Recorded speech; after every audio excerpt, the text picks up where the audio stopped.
L'illusion de l'abondance. On parle souvent de chiffres astronomiques dans la crypto, mais celui du P-Network est particulièrement frappant. 100 milliards de pièces, c'est l'offre totale promise. Pourtant, la réalité actuelle est un véritable choc pour les observateurs. Le gouffre de la migration.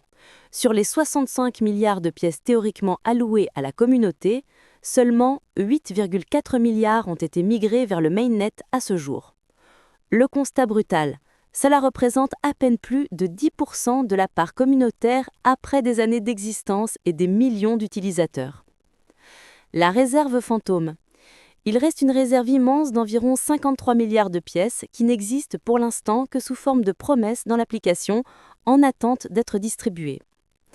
Ce décalage massif est un signal fort. Le projet est encore dans une phase extrêmement théorique. Une utopie économique. Malgré ce constat, la structure théorique du projet vend une vision séduisante de redistribution des richesses. Le gâteau est découpé avec une philosophie affichée crypto-friendly. La part du lion pour le peuple. 65% de l'offre totale, 65 milliards, est réservée à la communauté, minage, bonus, parrainage. L'équipe fondatrice. 20% sont alloués à la core team pour leur travail passé et futur. L'écosystème. Les 15% restants servent de fonds de développement, marketing, projet blockchain et incluent une réserve de liquidité de 5%. L'objectif est clair, éviter que la richesse ne soit concentrée, mais la carte pour accéder à ce trésor est encore en cours de dessin. Le paradoxe du contrôle. C'est ici que l'analyse devient fascinante. Pourquoi une telle lenteur ? Il s'agit en fait d'une stratégie délibérée de contrôle centralisé. La vanne de sécurité. En libérant les PI au compte-gouttes, l'équipe gère activement la pression à la vente pour éviter un scénario catastrophe où tout le monde vendrait en même temps. Le paradoxe fondamental, pour construire une monnaie décentralisée pour le peuple, l'équipe maintient un contrôle quasi total, transformant le projet en un jardin clos durant cette phase de transition. Le mystère de la valeur GCV. Une partie de la communauté milite pour une Global Consensus Value de 314 159 $ par PI.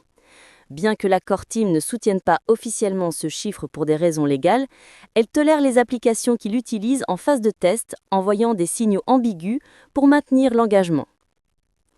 Note importante sur le KYC. Le goulot d'étranglement majeur, la vérification d'identité est en train de changer. Une IA intégrée en décembre 2025 aurait réduit la file d'attente de 50%. Pour les 3 millions d'utilisateurs en KYC provisoire, une simple vérification de vivacité, liveness check, est désormais requise. Le calendrier de la vérité. L'horizon s'éclaircit enfin avec des dates précises et des avertissements cruciaux pour l'avenir. Le calendrier clé T1 2026. Les sources s'accordent sur le premier trimestre 2026 comme pivot majeur. Récompense des validateurs. La première distribution est prévue vers mars-avril 2026, potentiellement pour le P-Day, le 14 mars. Bonus de blocage, ils seront libérés suivant le même calendrier. Les conditions de survie pour les pionniers. Engagement actif. Le minage n'est pas un revenu passif. Les récompenses de parrainage ne sont versées que si vos filleuls passent le KYC et continuent de miner activement. Sécurité absolue. Les arnaques prolifèrent. La règle d'or est de ne jamais partager sa phrase de passe de 24 mots. En cas de perte ou de vol, c'est irréversible. Rigueur technique. Une seconde migration exige une double vérification par email et code OTP. Une erreur d'adresse de portefeuille est fatale. La question finale qui se pose est celle de la résilience. Que se passera-t-il quand la core team relâchera finalement les vannes ? La structure tiendra-t-elle le choc du marché libre ou le barrage cédera-t-il sous la pression de la vente ? Rester jusqu'à la fin de la vidéo, c'est découvrir l'essentiel. C'est là que se cache le message qui change tout, le moment où tu comprends pourquoi tu as regardé. Ne pars pas, chaque seconde compte, et la dernière peut transformer ta vision entière avant d'avoir vu la conclusion, car c'est souvent elle qui te donne envie de revenir. On parle souvent de chiffres astronomiques dans la crypto, mais alors celui-ci, il est particulièrement frappant. 100 milliards de pièces, c'est l'offre totale de PiCoin. Et la question qui brûle toutes les lèvres, c'est comment cette montagne de monnaie numérique promise à des millions de gens va-t-elle un jour être réellement distribuée ? C'est la question fondamentale, oui. On a un peu l'impression de voir un trésor immense, mais la carte pour y accéder, disons qu'elle est encore en cours de dessin, et certaines parties sont encore floues. C'est un test de patience, en fait. Ah oui, un test de patience à une échelle qu'on a rarement vue. Exactement. Aujourd'hui, on va se plonger dans l'écosystème du Pi Network. Pour ça, nos sources sont des analyses et des mises à jour très récentes qui décortiquent un peu la mécanique interne du projet. On a de tout, des communications officielles de la Core Team, mais aussi des analyses plus critiques de la communauté. Voilà.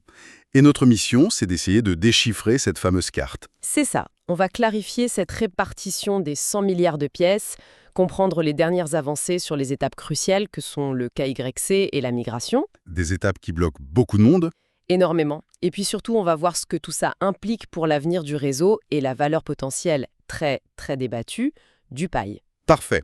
Alors, commençons par la vue d'ensemble, ce fameux trésor. 100 milliards, c'est l'offre maximale. Comment est-ce que ce gâteau gigantesque est censé être partagé, en théorie? Alors en théorie, la structure est assez claire, c'est même le grand argument du projet. 65%, donc 65 milliards de pièces, sont alloués à la communauté. D'accord, la plus grosse part. Mais de loin. Ça inclut tout ce que les utilisateurs accumulent. Le minage quotidien, les bonus du cercle de sécurité, les récompenses de parrainage, et puis bien sûr les fameux bonus de blocage, les lock-up. D'accord, donc les 2 tiers pour les utilisateurs. Les pionniers, ça c'est le discours, et le reste. Le reste se divise en deux. 20%, soit 20 milliards, sont réservés à la Pi Core Team, l'équipe de développement, Pour leur travail, j'imagine. pour leur travail passé et futur. Voilà. Et les 15% qui restent, c'est une sorte de fonds de développement pour l'écosystème. Une partie pour le marketing, une autre pour financer des projets sur la blockchain Pi, Ah oui, et enfin une réserve de liquidité de 5%. La philosophie affichée, c'est que la majorité de la richesse doit aller aux participants du réseau. c'est une philosophie très crypto-friendly sur le papier. Mais entre la théorie et la pratique, où en est-on concrètement de cette distribution? On est loin du compte, j'imagine. Très, très loin. Et c'est là que ça devient vraiment intéressant. Les chiffres du Block Explorer, qui est un peu le grand livre de compte public de la blockchain, Oui, transparent. sont formels. À ce jour, environ 8,4 milliards de pi ont été migrés vers le mainnet. Attendez, 8,4 milliards sur les 65 milliards prévus pour la communauté. C'est ça. Mais c'est à peine plus de 10%. Après des années d'existence, avec des millions d'utilisateurs, c'est un signal extrêmement fort, ça. Ça nous dit que le projet est encore dans une phase très théorique. C'est exactement ça. Il reste une réserve immense, à peu près 53 milliards de pièces, qui n'existe que comme une promesse dans l'application, en attente d'être distribuée. Et cette libération au compte-gouttes, c'est une stratégie, c'est délibéré. Totalement, c'est un choix, et c'est un point central de l'une de nos sources. Il s'agit en fait d'une mesure de contrôle très centralisée. C'est-à-dire, En régulant la quantité de pi qui arrive sur les portefeuilles, l'équipe fondatrice gère activement la pression à la vente. Ils empêchent un scénario catastrophe où des millions de gens vendraient en même temps. et le prix s'effondrerait à zéro. Voilà, Mais est-ce que ça ne trahit pas un peu la promesse fondamentale du projet? On vend une utopie décentralisée, une monnaie par le peuple pour le peuple, mais en pratique, on a une poignée de développeurs qui tiennent les vannes. Ça pose un vrai problème de confiance, non? absolument. C'est le grand paradoxe de Pi Network. Pour protéger la valeur potentielle de la monnaie, l'équipe maintient un contrôle quasi total sur l'offre. Et il le justifie comment? Ils disent que c'est une phase de transition nécessaire pour construire un écosystème robuste avant de tout lâcher dans la nature. Mais pour beaucoup de critiques, ça ressemble plus à un jardin clos qu'à une blockchain ouverte. Et ce contrôle, on le ressent justement très fort dans les étapes pour accéder à ces pièces. Ce fameux KYC, la vérification d'identité et la migration, c'est devenu un parcours du combattant pour beaucoup. Qu'est-ce qui a changé de ce côté-là? Il y a eu une avancée majeure, annoncée dans une mise à jour de décembre 2025. Une intelligence artificielle a été intégrée pour accélérer le processus. C'était le plus gros goulot d'étranglement du projet. D'accord. Et selon les développeurs, cette IA aurait déjà réduit de 50% la file d'attente des dossiers qui nécessitaient une validation humaine. 50%. C'est énorme, mais ça veut aussi dire que la moitié du problème reste. Et on a une idée du nombre de personnes qui attendent encore. Les chiffres exacts sont difficiles à avoir, mais on sait qu'une catégorie est particulièrement concernée, ceux qui sont dans un état provisoire de KYC. On parle d'environ 3 millions de pionniers. 3 millions quand même. Oui. Et pour eux, la solution proposée est maintenant très simple. Ils doivent se reconnecter à l'application et faire une nouvelle vérification de vivacité. Un liveness check? C'est ça, pour prouver qu'ils sont bien une personne réelle et active. Le message est clair, si votre KYC est en attente, il faut probablement agir. D'accord. Donc, une fois ce KYC validé, on migre CEPI. Mais on a entendu parler dans les sources d'une seconde migration. On doit tout refaire? Ça semble compliqué. Forcé avec une nouvelle étape de sécurité. Laquelle? Un email de confirmation.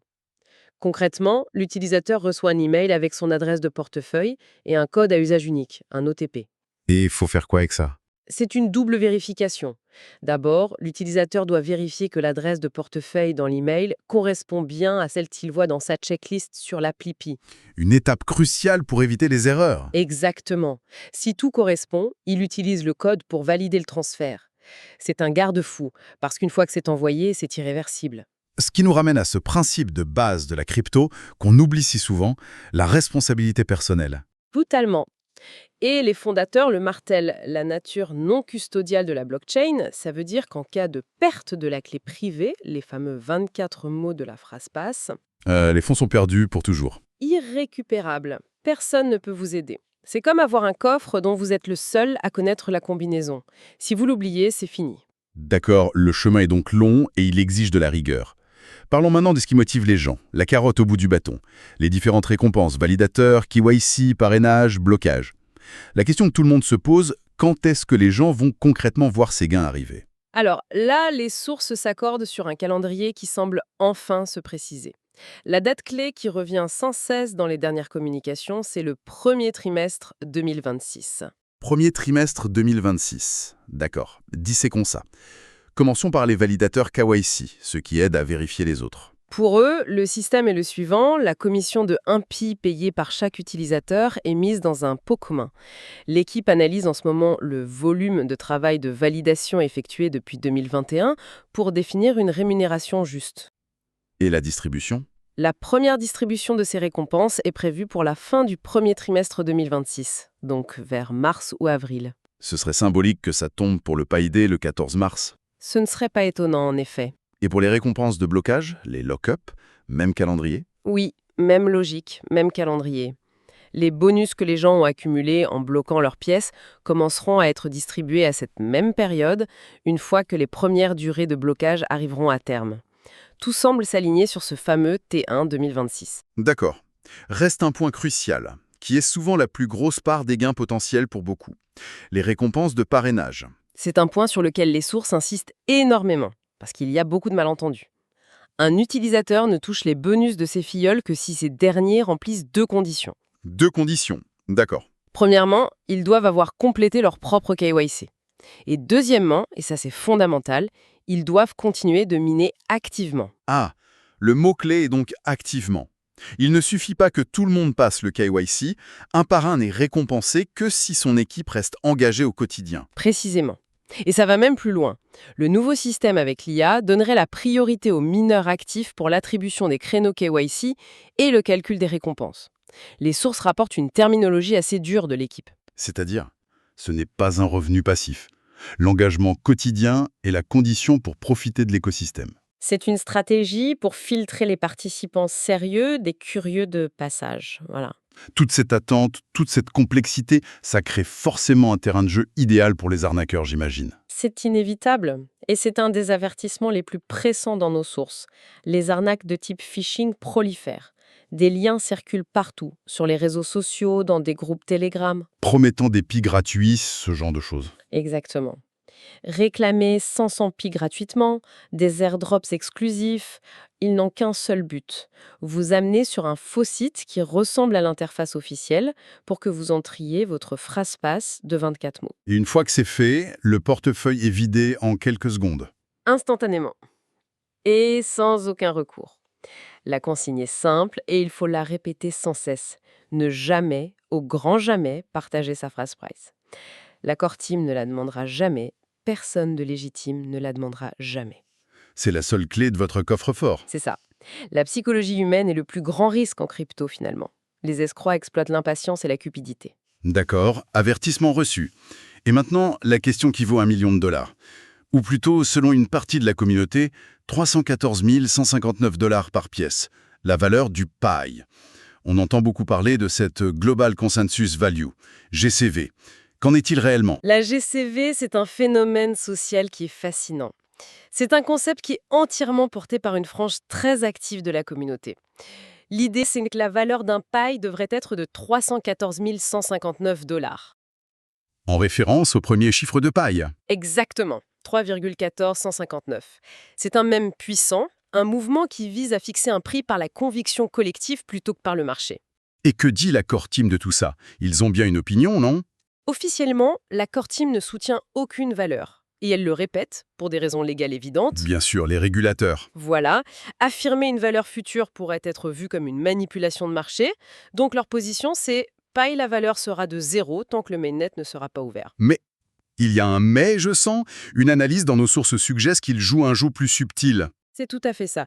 Même s'ils ne soutiennent pas publiquement la GCV, ils envoient des signaux implicites, Comment? en approuvant, dans leur écosystème fermé, des applications et des places de marché qui fonctionnent sur la base de cette GCV pendant les phases de test. Ah d'accord, donc ils laissent faire. Mieux que ça, pour beaucoup d'observateurs, c'est une manière de valider l'idée et d'encourager la communauté à y croire sans prendre de risque légal direct. C'est une stratégie habile, ou c'est un peu hypocrite? Ça dépend de quel côté on se place. Pour les partisans, c'est une façon intelligente de construire une économie de l'intérieur. Pour les critiques, c'est une manière de laisser un narratif potentiellement irréaliste se développer pour maintenir l'engagement des gens. Bien, récapitulons. L'architecture de la distribution des 100 milliards de pi se dessine enfin. C'est un processus extrêmement lent, très contrôlé, avec un horizon qui se précise pour début 2026. Absolument. Et pour les pionniers, le chemin à suivre est tout aussi clair. Il faut rester actif au quotidien pour ne pas être vu comme un portefeuille mort. Voilà. Finaliser un processus KYC qui, on l'espère, s'accélère vraiment grâce à l'IA, et surtout être extrêmement vigilant face aux arnaques. En somme, c'est une étude de cas grandeur nature sur la patience, la diligence et la foi dans l'univers crypto. Tout à fait. Et ça nous amène à une pensée finale. La stratégie de l'accord team, on l'a vu, vise à empêcher un effondrement du prix en contrôlant l'offre de manière très stricte. Une approche prudente. Très. Presque paternaliste. Mais ça crée ce paradoxe fondamental qu'on a évoqué ensemble. Pour atteindre une valeur élevée et stable, ils doivent maintenir un contrôle centralisé sur un projet qui se veut, à terme, décentralisé. La question à méditer est donc la suivante. À quel moment un projet si étroitement contrôlé peut-il vraiment devenir une crypto-monnaie décentralisée, appartenant au peuple? Et surtout, que se passera-t-il le jour où ce contrôle, cette vanne centrale, sera finalement et réellement relâché? Est-ce que la structure, construite avec tant de patience, tiendra le choc, ou est-ce que le barrage cédera sous la pression?